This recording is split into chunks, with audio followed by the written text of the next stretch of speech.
Next concept ആണ് negotiation. Negotiation എന്ന് പറഞ്ഞാൽ എന്താണ്? നെഗോഷ്യബിൾ ഇൻസ്ട്രുമെന്റിന്റെ transferring from one person to another person. ഇവിടെ നോക്കേണ്ടത് negotiation by delivery, negotiation by endorsement and what is the meaning of delivery in negotiation. ഇത്രയും കാര്യങ്ങളാണ് നമ്മൾ ഈ ഒരു കോൺസെപ്റ്റിൽ പഠിക്കുന്നത്.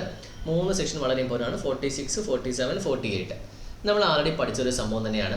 ബെയറർ ഇൻസ്ട്രുമെൻറ്റും ഓർഡർ ഇൻസ്ട്രുമെൻറ്റും അല്ലേ, നമ്മൾ ഒന്നുകൂടെ ഡിസ്കസ് ചെയ്യുന്നുണ്ട് അതിനെക്കുറിച്ച്. ബെയറർ എന്ന് പറഞ്ഞാൽ എന്താണ്?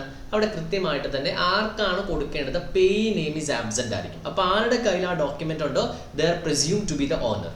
ഇവിടെ നോക്കുക, നെഗോസിയേഷൻ ബൈ ഡെലിവറി എന്ന് പറഞ്ഞിട്ടുണ്ടെങ്കിൽ, നെഗോസിയേഷൻ ബൈ ഡെലിവറി എന്ന് പറഞ്ഞിട്ടുണ്ടെങ്കിൽ അത് ഏത് ഇൻസ്ട്രുമെൻറ്റിനായിരിക്കും? ദാറ്റ് ഈസ് ബെയറർ ഇൻസ്ട്രുമെൻറ്റിനായിരിക്കും. ബെയറർ ഇൻസ്ട്രുമെൻറ്റ് ഒരിക്കലും എന്താകില്ല, നമുക്ക് പേരിൻ്റെ ആവശ്യമില്ല, ജസ്റ്റ് ഡെലിവറി ചെയ്താൽ. ഇപ്പോൾ ഞാൻ ഒരു ചെക്കിൽ എന്താണ് സെൽഫ് എന്ന് എഴുതിയിട്ട് ഞാൻ നിങ്ങൾക്ക് നൽകിയ യു ആർ ദ ഓണർ. ഇത് നോക്കിയേ, സെക്ഷൻ 58 ഒരു കാര്യം പറയുന്നുണ്ട്, subject to the provision of section number 58. അതായത് you have to respect the provision of section number 58. എന്താ സെക്ഷൻ 58 പറയുന്നത്? സെക്ഷൻ 58 പറയുന്നത് ഇത്ര മാത്രമേ ഉള്ളൂ. എന്താണ്? ആരെങ്കിലും a person who finds or obtains a promissory note, bill of exchange, cheque through fraud, an offense or unlawful consideration. ഇപ്പോൾ for example, ഇപ്പോൾ ഞാൻ നിങ്ങളെ ഒരു കൊലപാതകം ചെയ്യാൻ എന്താണ് നിങ്ങളെ ഏൽപ്പിച്ചു. ഓക്കെ, അതിന് പ്രതിഫലമായിട്ട് ഞാൻ നിങ്ങൾക്ക് എന്താണ് 5 ലക്ഷം രൂപ തരാമെന്ന് പറഞ്ഞു. ഓക്കെ, അതിനു വേണ്ടി ഞാൻ എന്താണ് ഒരു ചെക്ക് നിങ്ങൾക്ക് ഇഷ്യൂ ചെയ്തിട്ട് സൈൻ ചെയ്ത് നൽകി. ഓക്കെ, സൈൻ ചെയ്ത് നൽകി, നിങ്ങളുടെ പേര് മെൻഷൻ ചെയ്തിട്ടില്ല. നിങ്ങൾ ഇതുകൊണ്ട് ബാങ്കിൽ കൊടുക്കുന്നു, നിങ്ങൾക്ക് പൈസ കിട്ടുന്നു. അപ്പോൾ ഇവിടെ നോക്കിക്കേ, ഈ ചെക്ക് ഇപ്പോൾ ആരുടെ കയ്യിലുണ്ട്? നിങ്ങളുടെ കയ്യിലുണ്ട്. നമ്മൾ ഇന്ത്യൻ കോൺട്രാക്ട് ആക്ടിൽ പഠിച്ചൊരു സംഭവമാണ്. എന്താണ്? Unlawful consideration. അതായത് അൺലോഫുൾ ഒബ്ജക്റ്റ് ആണെങ്കിൽ അതിൻ്റെ കൺസിഡറേഷൻ എന്തായിരിക്കും? അൺലോഫുൾ ആയിരിക്കും. ഈവൻ ദോ ഞാൻ ചെക്ക് സൈൻ ചെയ്ത് നിങ്ങൾക്ക് കൈമാറിയാലും നിങ്ങൾ ആരാകില്ല?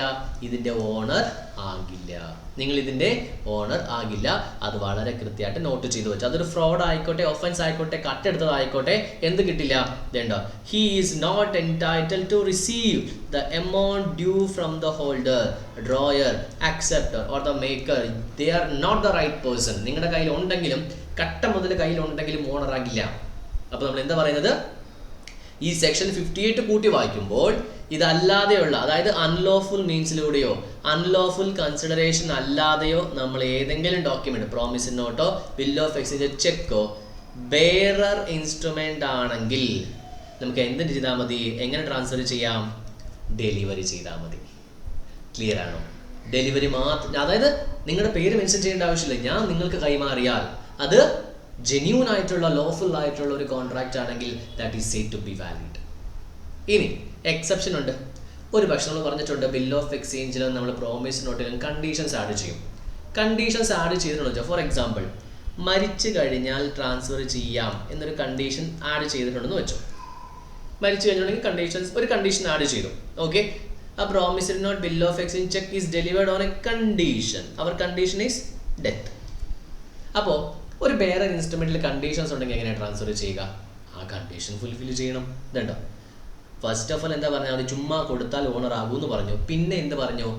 ഫ്രോഡ്, അൺലോഫുൾ കൺസിഡറേഷൻ ആണെങ്കിൽ ആകൂലെന്ന് പറഞ്ഞു. ഇനി ഒന്നും കൂടെ പറയുന്നുണ്ട്, ഒരിക്കലും അത് എന്താകില്ല?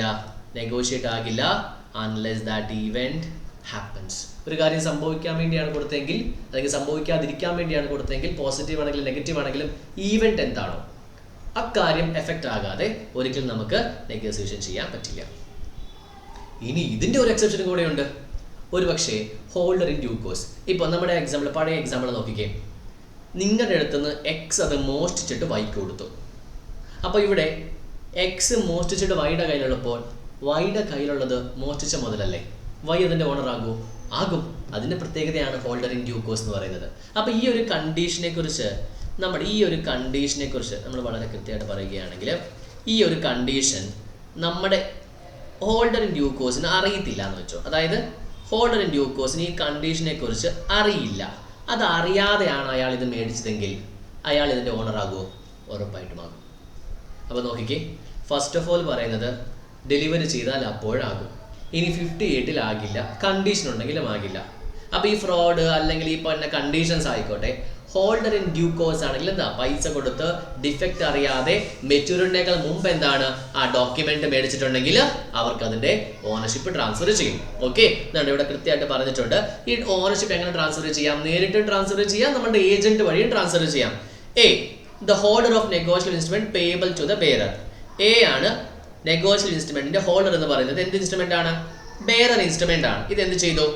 ബിയുടെ ഏജന്റിന്റെ കയ്യിലേക്ക് എന്താണ് ഇത് ട്രാൻസ്ഫർ ചെയ്തു. ആർക്ക് വേണ്ടി? ബിക്ക് വേണ്ടി. ബി കൃത്യമായിട്ട് ബിയുടെ ഏജന്റിനോട് പറഞ്ഞു ഇത് ബിക്ക് വേണ്ടി നീ സൂക്ഷിച്ചോളുക. അപ്പൊ ഇവിടെ എ അത് ബിക്ക് കൊടുത്തോ? ഇല്ല. ആർക്കാ കൊടുത്തത്? ബിയുടെ ഏജന്റിനാ കൊടുത്തത്. നെഗോഷ്യബിൾ ആയോ? നെഗോഷ്യബിൾ ആയി. അപ്പോ ബിക്ക് പകരം ബിയുടെ ഏജന്റിന് കൊടുത്തപ്പോഴും അത് ആർക്ക് കിട്ടിയ പോലെയായി? കൃത്യമായിട്ട് തന്നെ നമ്മുടെ ബിക്ക് കിട്ടിയ പോലെയായി.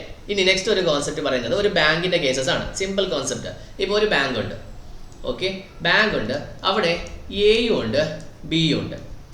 എക്ക് കുറച്ച് പൈസ കിട്ടാനുണ്ട് ഒരു ബില്ലിൽ. അത് കൃത്യമായിട്ട് എ എന്ത് ചെയ്തു? ബാങ്കിനെ ഏൽപ്പിച്ചു. ഒരു 5000 രൂപ കിട്ടാനുണ്ട്. ഓക്കെ, ഇപ്പൊ സമയം 50,000 കിട്ടാനുണ്ട്. ഓക്കെ, സമയമാകുമ്പോൾ ബാങ്ക് എന്ത് ചെയ്യും?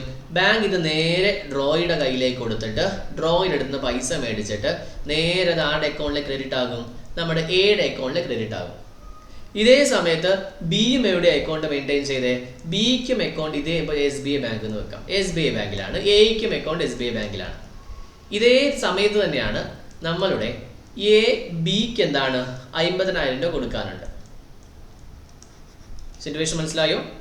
എക്ക് കുറച്ച് പൈസ കിട്ടാനുണ്ട് ഡ്രോയുടെ കയ്യിൽ നിന്നും. അത് ബാങ്കിനെ ഏൽപ്പിച്ചിട്ട് ബാങ്കിന് കളക്ഷന് കൊടുത്തു.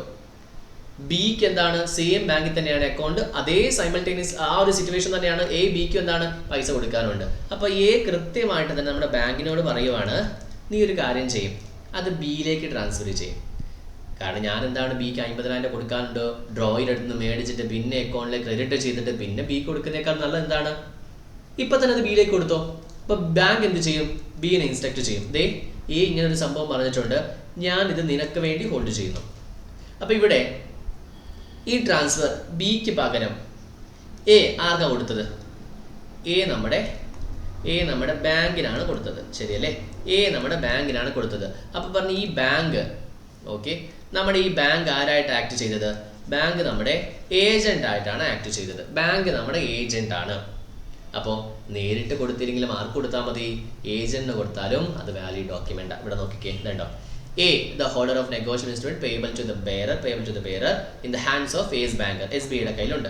അപ്പോൾ ഇതേ സമയത്ത് ഈ ബാങ്കിൽ തന്നെയാണ് ആർക്ക് അക്കൗണ്ട് ഉള്ളത്? ബിക്ക് ഉള്ളത്. അപ്പോൾ എ ബാങ്കിനോട് പറഞ്ഞു ഈ ഇൻസ്ട്രുമെന്റ് ആർക്ക് കൊടുക്കുക? നമ്മുടെ ബിക്ക് കൊടുക്കുക. ബാങ്ക് എന്ത് ചെയ്തു? സെയിം ആസ് ബിയുടെ അക്കൗണ്ടിൽ ക്രെഡിറ്റ് ചെയ്തു. അപ്പോൾ ഇവിടെ ബാങ്ക് എന്താണ് അതേപോലെ ചെയ്തു. അപ്പോൾ ഇപ്പോൾ ആ ഇൻസ്ട്രുമെന്റ് ആരുടെ കയ്യിലുണ്ട്? ബാങ്കിന്റെ കയ്യിലുണ്ട്. ആദ്യമേ അത് ആർക്ക് വേണ്ടി ഹോൾഡ് ചെയ്തിരുന്നേ? എക്ക് വേണ്ടിയാ. ഇപ്പോൾ ആർക്ക് വേണ്ടിയാ? ബിക്ക് വേണ്ടിയാ. അപ്പോൾ ഇപ്പോൾ ബാങ്ക് ആരുടെ ഏജന്റാ? ബിയുടെ ഏജന്റാണ്. നെഗോഷ്യബിൾ ആയോ? നെഗോഷ്യബിൾ ആയി. അപ്പോൾ ബി അതിൻ്റെ ആരായി? ഓർഡറായിട്ട് മാറി.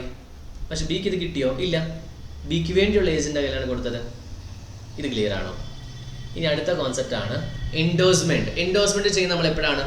Order instrument. അവിടെ നമ്മൾ എന്ത് ചെയ്യണം? സെക്ഷൻ 58 റെസ്പെക്ട് ചെയ്യണം. നമ്മൾ ഓർഡർ ഇൻസ്ട്രുമെന്റ് ആണെങ്കിൽ നമ്മൾ എൻഡോഴ്സ്മെന്റും ഡെലിവറിയും രണ്ടും ചെയ്യണം. എൻഡോഴ്സ്മെന്റ് മാത്രം ചെയ്താൽ എന്താകില്ല? അത് കംപ്ലീറ്റ് ആകില്ല. അല്ലെങ്കിൽ ഡെലിവറി മാത്രം ചെയ്താൽ കംപ്ലീറ്റ് ആകില്ല. ഇവിടെ നോക്കിക്കേ, എക്സ് എന്ത് ചെയ്തു? എക്സ് ഒരു ചെക്ക് എഴുതി. 50,000 രൂപ വിലയുള്ള ചെക്കാണ്. ആർക്ക് കൊടുക്കാനുണ്ട്? വൈക്ക് കൊടുക്കാനുണ്ട്. അത് കൃത്യമായിട്ട് എന്ത് ചെയ്തു? വൈക്ക് കൊടുക്കുകയും ചെയ്തു. ഓക്കെ, വൈ അതിനെന്ത് ചെയ്തു? പിന്നെയും എൻഡോസ് ചെയ്തു. ആരുടെ പേരിൽ? സെഡിന്റെ പേര്. അതായത് സെഡിന്റെ പേരിലേക്ക് എഴുതി സൈൻ ചെയ്തു. പക്ഷേ ഡെലിവറി ചെയ്തില്ല. എവിടെ വെച്ചു? നമ്മുടെ ടേബിളിന്റെ ഡ്രോയറിൽ വെച്ചു. ഇത് കൊടുക്കുന്നേക്കാൾ മുമ്പ്, അതായത് വൈ സെഡിന് കൊടുക്കുന്നേക്കാൾ മുമ്പ് വൈ എന്ത് സംഭവിച്ചു? വൈ മരിച്ചുപോയി. അപ്പൊ സെഡ് എന്താണ്?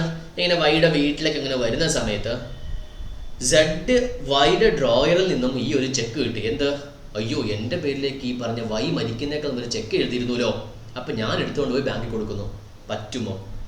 നമ്മൾ ലോജിക്കലി നോക്കുമ്പോൾ പറ്റും, നേരത്തെ കൊടുത്തു എന്ന് പറഞ്ഞാൽ പോരെ. പക്ഷേ ലീഗലി നോക്കുമ്പോൾ എന്താണ്? അവിടെ എന്ത് സംഭവിച്ചിട്ടില്ല? ഡെലിവറി സംഭവിച്ചിട്ടില്ല. അപ്പോൾ ഓർഡർ ഇൻസ്ട്രുമെന്റ് ആരുടെ പേര് മെൻഷൻ ചെയ്തിട്ടുണ്ട്?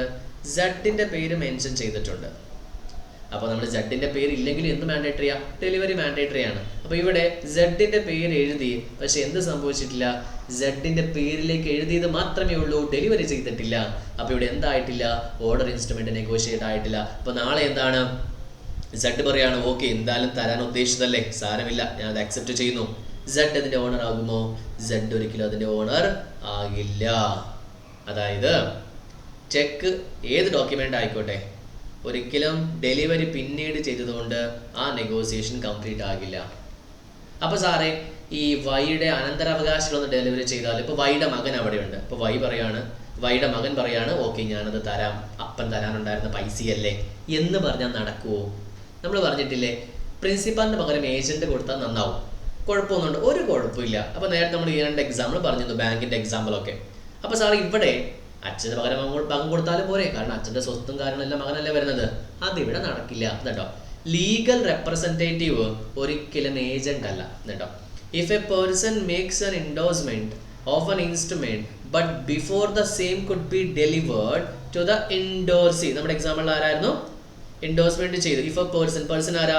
നമ്മളുടെ വൈ. എൻഡോഴ്സി ആരാ? സെഡ്. എൻഡോഴ്സിന് എന്താണ്? വൈ മരിച്ചുപോയി.